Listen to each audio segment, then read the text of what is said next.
하나님의 말씀은 역대상 9장 1절에서 34절까지 말씀입니다.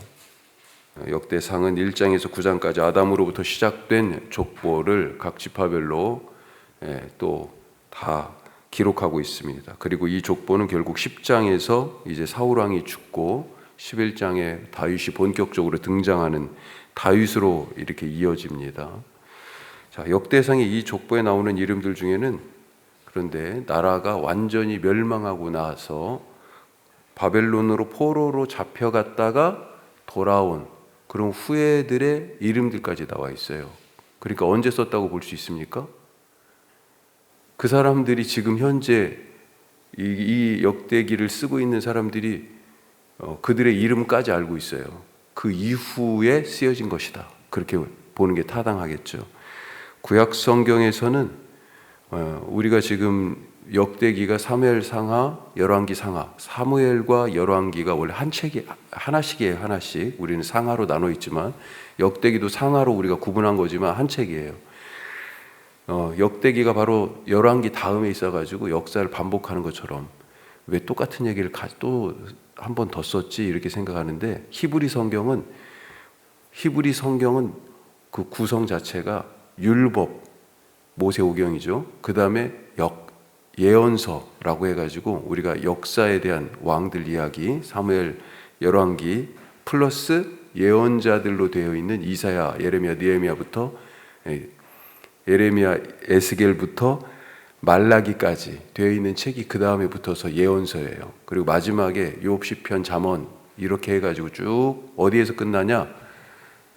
다니엘, 그 다음에 에스라, 느헤미야, 그리고 맨 뒤가 역대기입니다. 역대기가 끝이에요. 자, 역대기가 히브리 사람들이 갖고 있는 성경에서는 맨 끝이다. 시간적으로도 포로에서 돌아온 다음에 쓴 것이다. 그렇게 볼 수 있습니다. 자, 그러면 이 책을 왜 기록했을까? 어제도 말씀 잠깐 나눴었는데 왜 기록했을까? 포로에서 딱 돌아와 보니까 어때요? 폐허입니다. 폐허예요. 아직 그대로 남아 있습니다.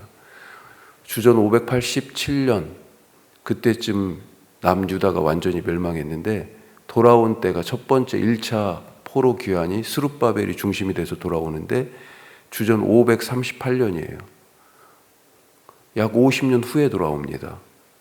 그리고 나서 두 번째 포로 귀환은 에스라가 주도해가지고 돌아오는데 주전 458년이에요. 그러니까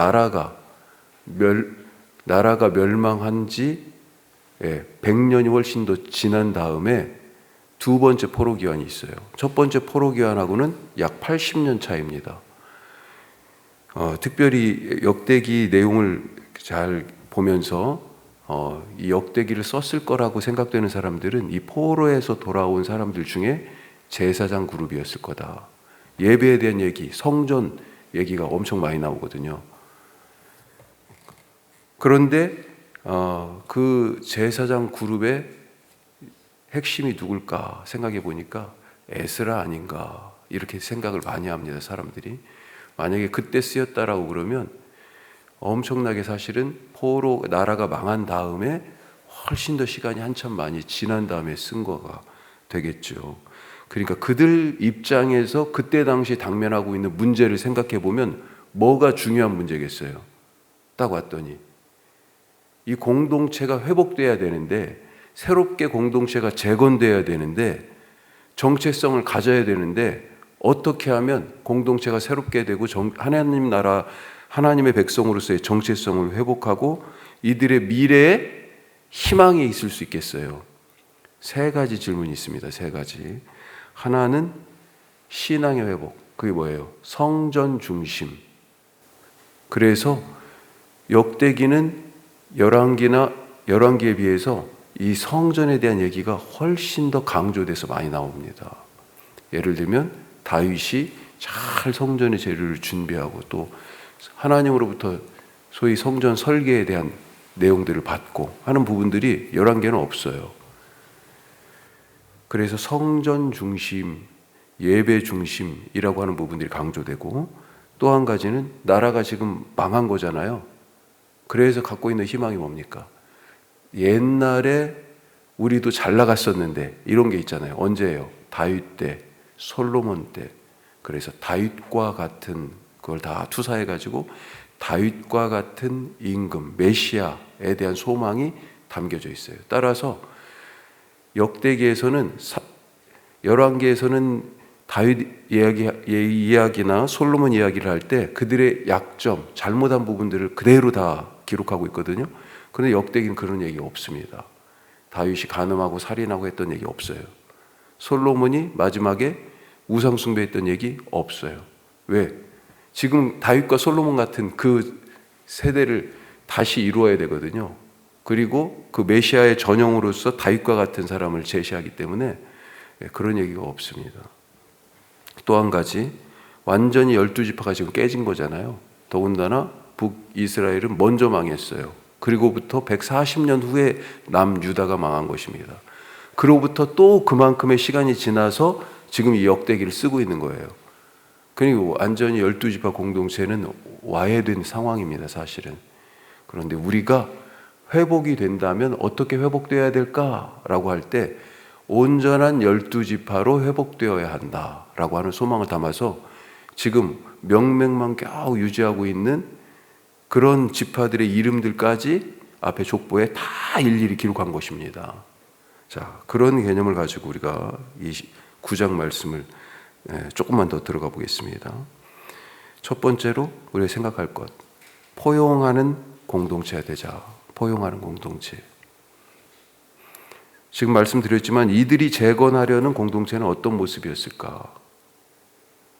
원래 하나였던 이 12지파 공동체로서의 이스라엘, 말씀드린 것처럼 이스라엘이 남유다가 멸망하기 오래전부터 각각 이 남과 북으로 오랜 시간 동안 지금 분열되어 있습니다. 200년 이상이 분열 상태로 남유다, 북이스라엘 그렇게 지내왔어요. 자, 그런데 지금 오늘 이 역대기 말씀을 보니까 공동체 회복이 어디에서부터 일어나고 있습니까? 예루살렘을 중심으로 지금 일어나고 있습니다. 하지만 이것은 남유다만의 회복을 목표로 하고 있는 것이 결코 아니에요. 의도적으로 앞으로도 북이스라엘의 지파들과 땅들을 계속해서 역대기에서 언급하고 있습니다. 이것은 진정한 회복이 이스라엘 12지파 공동체의 회복이다라고 하는 것을 지금 이 역대기를 쓰고 있는 사람들이 붙잡고 있다라고 하는 것입니다. 아주 중요한 내용이에요. 남과 북의 분열이 솔로몬 이후에부터 분열이 돼가지고 여기까지 쭉 오고 먼저 망하고 늦게 망하고 순서 그랬지만 이제 서로 별로 그렇게 애정이 갈 만큼 그런 애정이 다 식어버린 상당히 많은 시간이 지나버린 거죠. 북이스라엘 멸망 후로만 생각하면 1차 포로기한이 거의 200년이에요.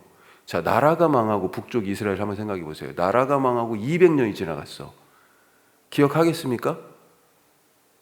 그런데도 그들의 이름을 지금 성경에 적어두고 있는 거예요.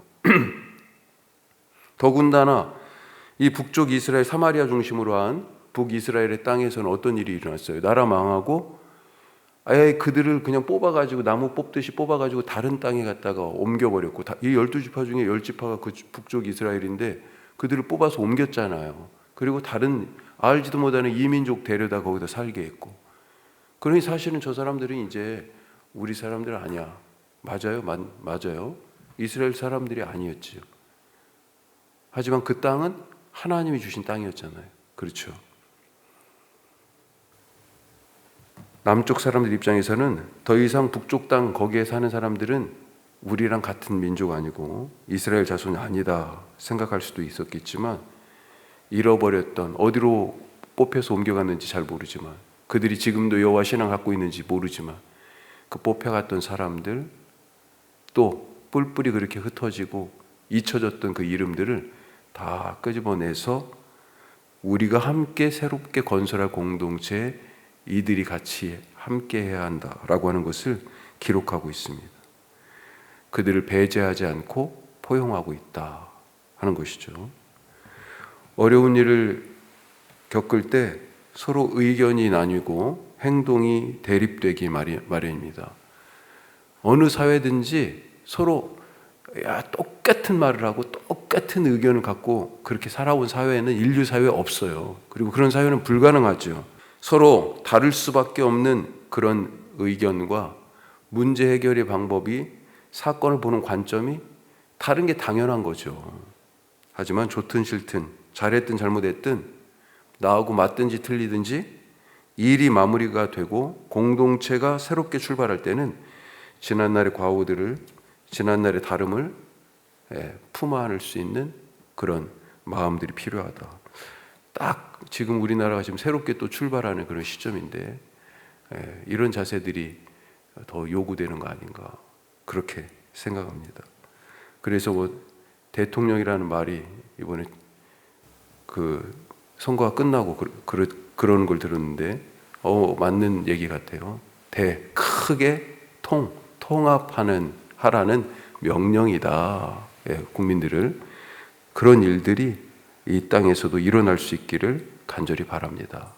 새로 공동체를 건설하려는 사람들이 이런 태도를 갖고 있었다. 성경에서 오늘 참 좋은 모습이다 볼 수 있습니다. 두 번째, 아까도 말씀 나눴습니다만 회복 그리고 이 재건의 중심에는 뭐가 있어야 돼요? 신앙이 새로워져야 나라가 바로 설 수 있는 것이죠. 자, 오늘 읽은 1절 앞부분은 8장까지 쭉 내려온 계보의 결론에 해당합니다. 자, 그리고 그 1절 후반절부터는 뭐라고 얘기합니까? 이제 새로운 내용이 시작되는 거예요.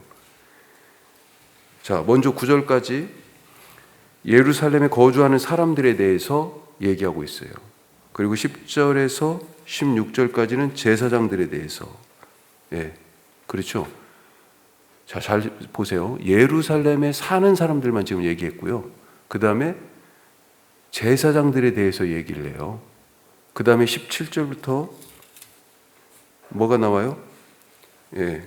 14절부터인가요? 레위 사람들 얘기가 나오죠. 14절부터 레위 사람들 얘기가 나오고, 그 레위 사람들을 또 직분에 따라서 성전 문지기, 17절부터 누가 성전 문지기인지, 그 다음에 30절부터는 성전에서 여러 봉사자들, 그런 사람들 얘기가 나옵니다. 아니, 성전 문지기가 그렇게 중요한 사람인가요? 중요한 사람이래요.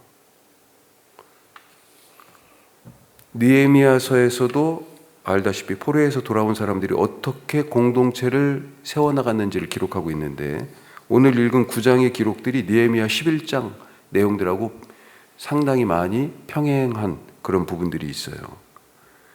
공동체를 다시 세우는 이 시점에 왜 이 사람들의 이름이 이렇게 중요한 것일까? 망했던 나라를 다시 세우려고 할 때 무슨 일부터 해야 할까 하는 것이 지금 이 이름들에 나타나 있다는 거죠. 다윗 왕조를 재건하는 것, 다윗과 같은 메시아에 대한 희망을 품는 것 중요한 일이지만 그것보다 만약에 그걸 하려고 그랬으면 어때요? 다윗의 후손 중에 아직도 왕족이라고 할 수 있는 그 왕의 피를 갖고 있는 사람이 누군가 그 왕족을 찾아가지고 그를 옹립하든지 뭐 그랬어야 될 거 아니에요. 우리 식으로 얘기하면 임시정부 수립하고 막 그랬어야 될까요? 그런데 그런 정치적인 행동들, 이것보다 먼저 한 거에 뭐예요? 신앙을 먼저 세우기를 원했다라고 하는 거죠.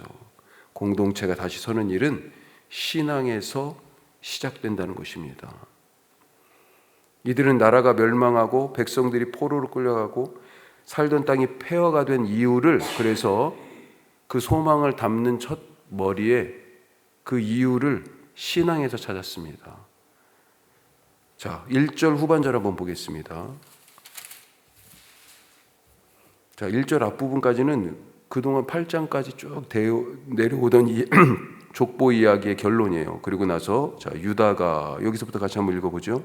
유다가 범죄함으로 말미암아 바벨론으로 사로잡혀 갔더니, 여기서부터예요.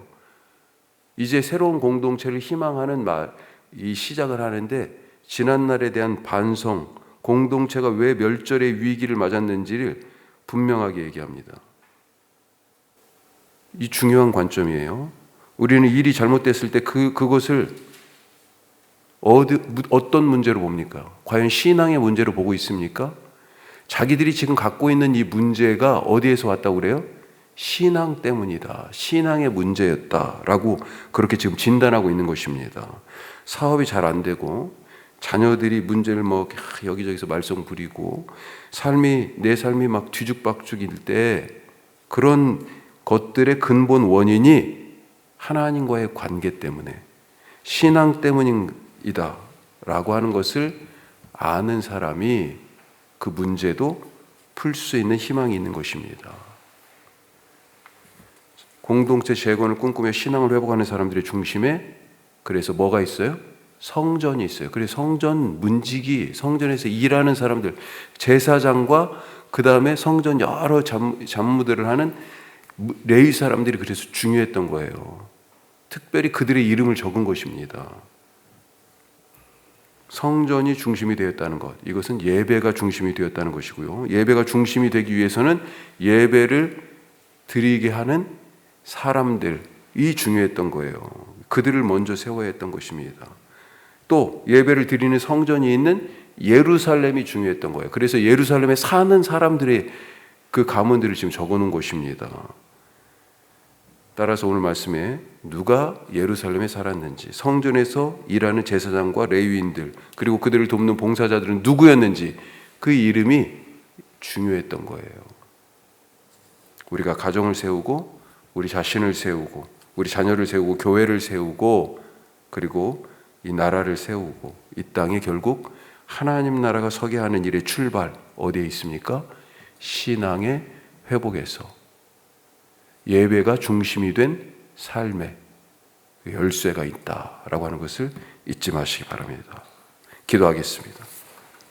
오늘 말씀 기억하면서 주님, 새 나라가 출발하게 되었는데, 새 정부가 출발하게 됐는데 물론 과거와 단절해야 될 부분들이 있어요. 지금 특검법이 3개가 통과가 됐고 그런데 마무리를 지어야 될 부분들이 있죠. 마무리는 신속하게 그리고 정확하고 공정하게 정의롭게 잘 마무리하고 그럼에도 불구하고 모두를 다 포용하고 끌어안을 수 있는 그런 통합의 시대가 되게 하옵소서 기도하시고 우리 교회도 그런 교회, 우리도 그런 신앙 갖게 하옵소서.